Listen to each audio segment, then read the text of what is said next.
अस्सलाम वालेकुम। हम टोपोलॉजीज डिस्कस कर रहे थे। तो लास्ट लेक्चर में हमने बस टोपोलॉजी और स्टार टोपोलॉजी को डिस्कस किया था। तो आज हम उसी सिलसिले में नंबर 3 जो है रिंग टोपोलॉजी, उसको हम डिस्कस कर रहे हैं। In ring topology each computer or node is connected to the next computer and the last computer is connected to the first. Thus a ring of computers is formed. यानी ring topology में क्या होता है कि हर computer next अपने से next के साथ कनेक्टेड है। जैसे यहाँ पे आप देख सकते हैं, इस फर्स्ट कंप्यूटर जो है वो कनेक्टेड है नेक्स्ट के साथ, सेकंड के साथ, और सेकंड पे थर्ड के साथ कनेक्टेड है, थर्ड फोर्थ के साथ है, और इसी तरह फोर्थ फिफ्थ के साथ, और फाइनली जो फिफ्थ है वो फिर फर्स्ट के साथ कनेक्टेड है। तो ये एक रिंग टाइप अरेंजमेंट बन रही है।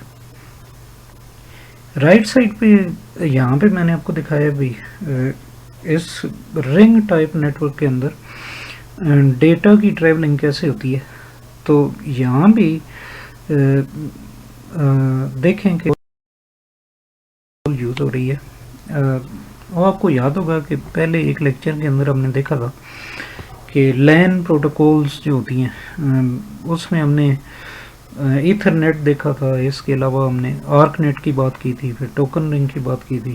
तो इसी तरह टोकन IBM के जो टोकन रिंग प्रोटोकॉल है वो इसमें यूज़ होता है। तो वर्किंग इसकी क्या होती है, हर कंप्यूटर जो है वो अपने से प्रीवियस कंप्यूटर से मैसेजेस रिसीव करता है या डेटा, और उसको रीट्रांसमिट करता है अगले कंप्यूटर की तरफ, और उससे नेक्स्ट जो कंप्यूटर होगा वो फिर अपने से अगले कंप्यूटर की तरफ उसको भेज देगा। तो क्योंकि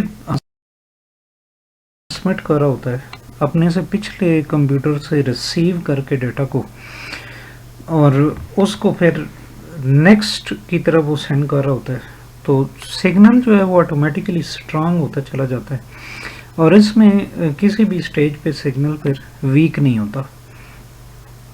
तो IBM की टोकन रिंग प्रोटोकॉल जो है वो इसके अंदर रिंग टोपोलॉजी के अंदर यूज़ होती है।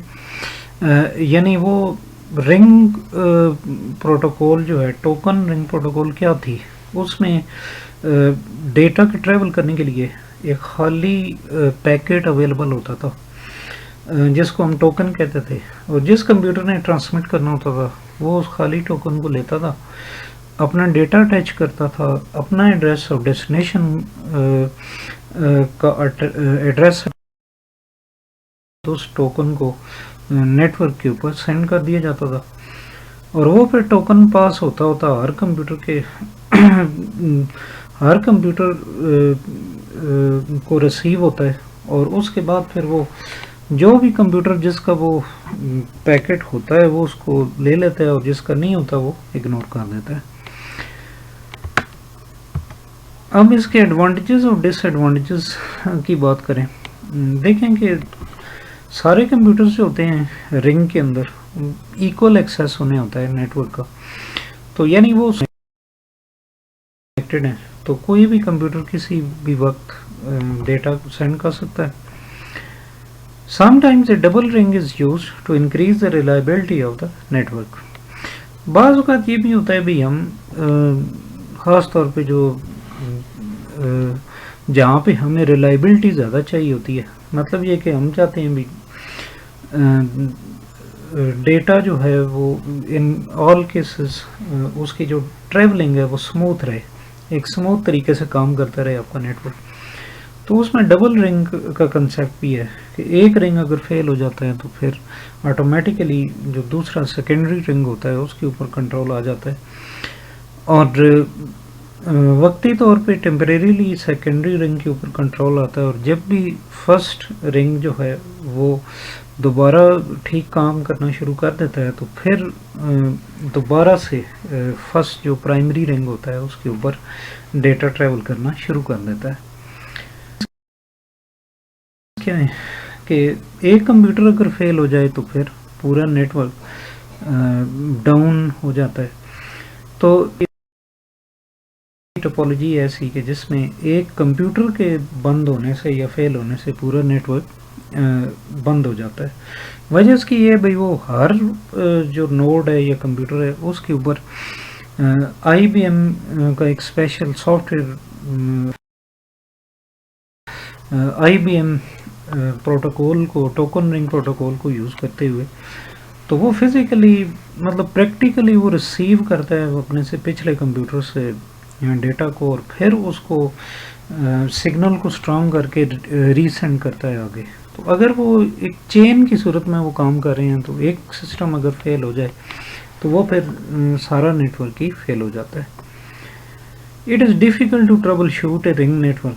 तो इसमें से कोई प्रॉब्लम किसी किस्म की फाइंड करना कहीं पे वो काफ़ी मुश्किल बात है। वो क्योंकि एक तो सारा रिंग उसको वक्ती तौर पे आपको डाउन करना पड़ेगा, रोकना पड़ेगा, और फिर आपको एक एक सिस्टम को चेक करना पड़ेगा कि कहाँ पे प्रॉब्लम है। एडिंग और removing a computer affects the whole network. तो नए सिस्टम्स का इसमें ऐड किया जाना या पुराने किसी को रिमूव करना वो भी मुश्किल है, क्योंकि उससे क्या होगा भाई, ओवरऑल सारा जो कंप्यूटर नेटवर्क है आपका वो एक दफ़ा आपको रोकना पड़ेगा। फिर इसके लिए कुछ स्पेशल हार्डवेयर चाहिए, जैसे नेटवर्क कार्ड वगैरह, जो कि IBM टोकन रिंग प्रोटोकॉल को फॉलो करते हैं उसके डिज़ाइन के मुताबिक हों, और फिर स्पेशल उन्हीं का आपको सॉफ्टवेयर भी चाहिए। तो ये इसके डिसएडवांटेजेस हैं। नेक्स्ट हम देखते हैं कि नंबर 4 है mesh topology. In mesh topology, each device is physically connected to every other device. हर जो डिवाइस है वो अपने वो क्या होता है भी, वो फिजिकली जो है ना बाकी जितनी डिवाइसेस हैं, बाकी जितने कंप्यूटर हैं सब के साथ कनेक्टेड होती है। तो यानी मैश टोपोलॉजी के अंदर जो भी कंप्यूटर होगा उससे निकल रहे होंगे जो कि बाकी जितने कंप्यूटर्स हैं उनके साथ अटैच होंगे। जैसे ये नेक्स्ट स्लाइड में आप देखें कि ये लेफ़्ट साइड पे मैं आपको दिखा रहा हूँ कि यहाँ पे 4 कंप्यूटर हैं। तो अब आप देखें कि पहले तो हर 2 कंप्यूटर जो हैं वो आपस में कनेक्टेड हैं। उसके बाद आप देखें कि ये जो फर्स्ट कंप्यूटर है ये फिर देखें थर्ड के साथ भी कनेक्टेड है, ये फोर्थ के साथ भी कनेक्टेड है, और ये सेकंड के साथ भी कनेक्टेड है। तो इसी तरह फिर सेकंड को आप ले लें तो ये फर्स्ट के साथ कनेक्टेड है, ये थर्ड के साथ कनेक्टेड है, और ये फोर्थ के साथ कनेक्टेड है। तो यानी किसी भी सिस्टम को आप ले लेना तो उसमें से 3 जो है वो केबल्स निकल रही हैं। अच्छा, इसकी वर्किंग अब क्या होती है, किस तरीके से ये काम करता है कि each device is physically connected to every other device on the network. जैसे कि मैंने ऑलरेडी बताया आपको भाई, हर डिवाइस जो है या हर कंप्यूटर अपने के अलावा बाकी जितने कंप्यूटर्स हैं उनके साथ कनेक्टेड है। क्या होता है फिर, मैसेजेस ट्रैवल कैसे करते हैं? Messages send on a network, mesh network can take any of the several possible paths from source to destination. This increases performance and reliability. However, the complexity and different network increases as number of nodes on the network increases. Reliable बहुत है ये network इस तरह का, क्योंकि इसमें क्या होता है भी, किसी एक मैसेज के ट्रैवल करने के लिए एक से ज़्यादा पाथ अवेलेबल होते हैं। यानी कंप्यूटर 1 ने, अगर मिसाल तौर पर ये कंप्यूटर 1 है तो इसने ट्रांसमिट करना है कंप्यूटर मिसाल तौर पे 3 की तरफ, तो इसके लिए यहाँ से पहले कंप्यूटर 2 की तरफ ट्रांसमिट करे, उसके बाद कंप्यूटर 2 से वो मैसेज होता हुआ कंप्यूटर 3 तक पहुँचे, या फिर ये डायरेक्ट भी कंप्यूटर 3 तक ट्रांसमिट कर सकता है, और या एक और रास्ता ये भी वो पहले कंप्यूटर 4 की तरफ ट्रांसमिट करे और वहाँ। तो अगर इस केस में एक पाथ जो है वो ब्रेकअप हो भी जाता है तो उससे कोई फ़र्क नहीं पड़ता, अल्टरनेटिव पाथ्स मौजूद होते हैं। लेकिन वो जैसे जैसे इसमें आप कंप्यूटर्स की तादाद बढ़ाते चले जाते हैं तो ये नेटवर्क जो है ये कम्प्लेक्स होता चला जाता है और डिफ़िकल्ट होता जाता है इसको बनाना या इस्टेब्लिश करना. For example, a 3 or 4 node mesh network is relatively easy to create, whereas it is impractical to set up a mesh network of 50 nodes. तो 3-4 कंप्यूटर्स का जो mesh है वो बनाना बहुत ही आसान है, लेकिन ये है कि अगर कंप्यूटर्स की तादाद या नोड्स की तादाद ओवरऑल बढ़ती चली जाए तो फिर उसको क्रिएट करना, इंस्टॉल करना काफ़ी मुश्किल बात है. ये आप देख ही रहे हैं राइट साइड पे कि यहाँ पे तकरीबन अब के 9 कंप्यूटर्स का मैश दिखाया गया. तो इसमें बहुत ज़्यादा तादाद में केबल्स हैं, यानी एक जाल सा बिछा हुआ है. तो मैश जो है वो एक नेट या एक जाल को ही कहते हैं. तो इसी वजह से इस टोपोलॉजी का नाम मैश टोपोलॉजी रखा गया. तो इस तरह का बहुत ही बड़ी तादाद पे मैश नेटवर्क बनाना जो है ना वो इम्पॉसिबल होता है कई लिहाज से. तो यहाँ पे एक और बात यहाँ पे ये आपको बताई जा रही है भाई, जो मैश नेटवर्क है वो लोकल एरिया नेटवर्क में आम तौर पे यूज़ नहीं किया जाता, इस टोपोलॉजी को यूज़ नहीं किया जाता. लेकिन ये कि वाइड एरिया नेटवर्क के अंदर जहाँ रिलायबिलिटी हमें बहुत ज़्यादा चाहिए होती है उधर इस टोपोलॉजी को यूज़ किया जाता है. तो लेकिन वाइड एरिया नेटवर्क में भी अगर आप देखें तो उधर भी ऐसा नहीं है भाई एक पूरी दुनिया के अंदर एक बहुत बड़ा मैश इस तरह का बना दिया जाएगा. इसमें आमतौर पे ये होता है भी जो बहुत बड़ी बड़ी कंपनीज या ऑर्गेनाइजेशंस के हेड ऑफिसेस वगैरह होते हैं तो वहाँ उनका जो इंटरनल नेटवर्क होता है वहाँ पे वो मैश बना दिया जाता है. या फिर अगर एक वाइड एरिया नेटवर्क होगा पूरी दुनिया के अंदर तो एक ख़ास जो रीजन है या एक एरिया है वहाँ पे तो उसका वो हिस्सा जो है वो मैश के तौर पे काम कर रहा होगा, लेकिन बाकी दुनिया के अंदर उसकी कॉन्फ़िगरेशन कुछ और होगी. अब इसके एडवांटेजेस डिसएडवांटेजेस की बात करें तो एडवांटेजेस क्या हैं कि usually easy to troubleshoot a mesh network. आसान होता है इसमें प्रॉब्लम्स को निकालना, मालूम करना कि कहाँ पे मसला है. वो कैसे आसान होता है क्योंकि जाहिर है कि हर दो सिस्टम के दरमियान एक अलग से एक डेडिकेटेड पाथ मौजूद है. तो वो हम चेक कर सकते हैं भी फिर किन किसी खास पाथ पे कोई प्रॉब्लम अकर हो रहा है. Performance of network is not affected by heavy load of data transmission.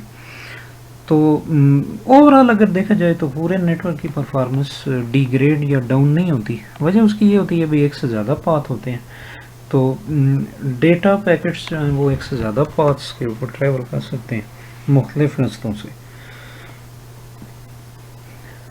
तो एट ए टाइम जो है वो डेटा एक से ज़्यादा पाथ्स के ऊपर ट्रैवल कर रहा होगा तो ओवरऑल परफॉर्मेंस बढ़ जाएगी.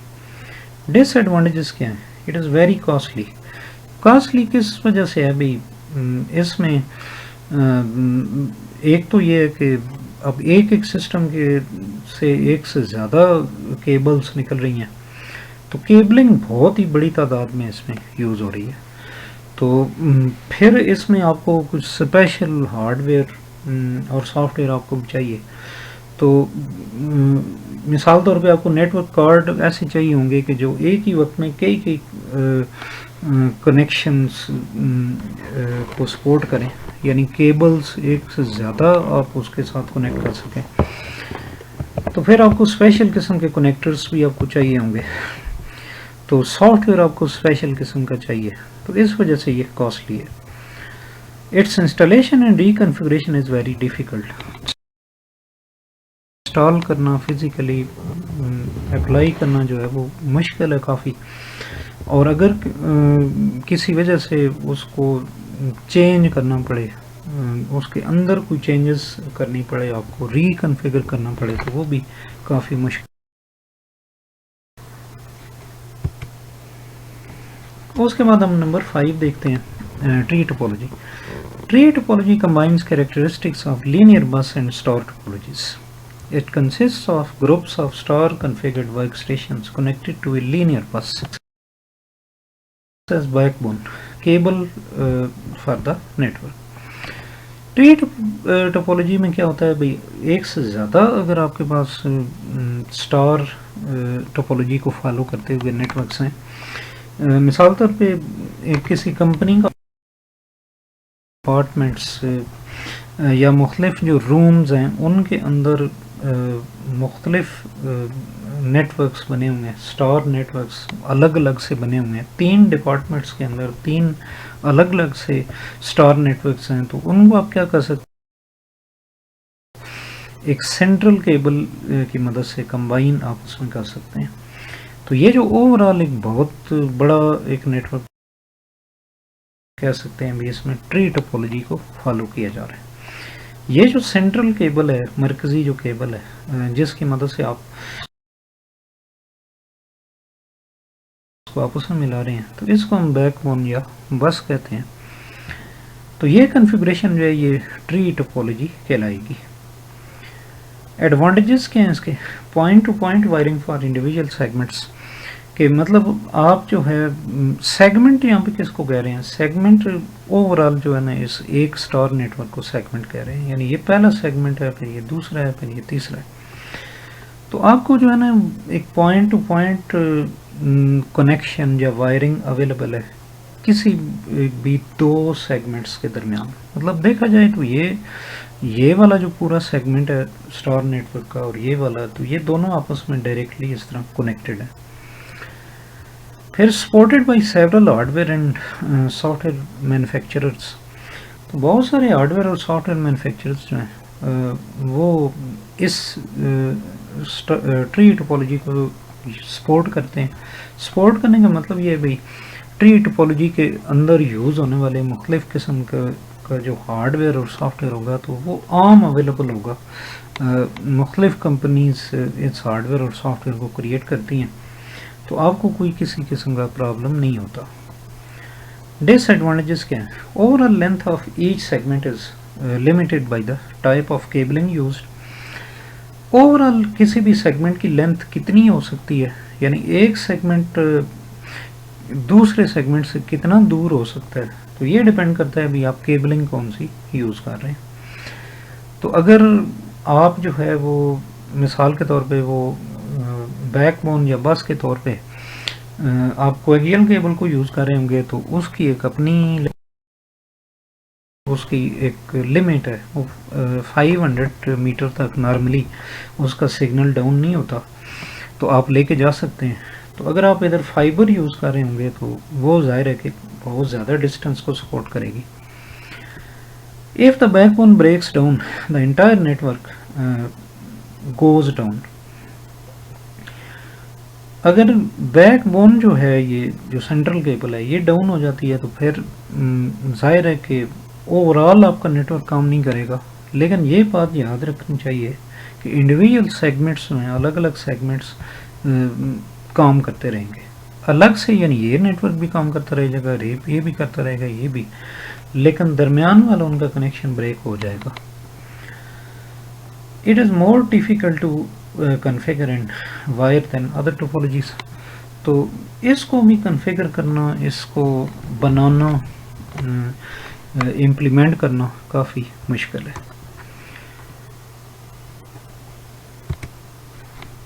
तो ये इस लास्ट स्लाइड के अंदर मैं आपको दिखा रहा हूँ कि एक ओवरव्यू मैं आपको दे रहा हूँ कि जितनी हमने टोपोलॉजीज देखी हैं, तो ये आपको यहाँ पे बस टोपोलॉजी नज़र आ रही है जिसमें सेंट्रल केबल के साथ सारे सिस्टम कनेक्टेड होते हैं। ये आपको स्टार नेटवर्क नज़र आ रहा है, स्टार टोपोलॉजी, जिसमें एक सेंट्रल डिवाइस यानी हब है जिसके साथ सारे कंप्यूटर्स अटैच हैं। फिर आपको यहाँ पे रिंग टोपोलॉजी नज़र आ रही है जिसमें हर कंप्यूटर अपने से आगे वाले कंप्यूटर के साथ कनेक्टेड है, और फिर लास्ट कंप्यूटर जो है वो पहले के साथ कनेक्टेड है। इसी तरह मैश में जो है वो आप देखें तो हर कंप्यूटर अपने अलावा बाकी सारे कंप्यूटर्स के साथ कनेक्टेड है, तो एक से ज़्यादा कनेक्शन एक सिस्टम से निकल रहे हैं। इसी तरह आप ट्री में देखें तो ट्री में एक सेंट्रल केबल के साथ बाकी सारे स्टार नेटवर्क कनेक्टेड है। तो इसी के साथ मैं अपने इस लेक्चर को यहाँ पे वाइंड अप करता हूँ।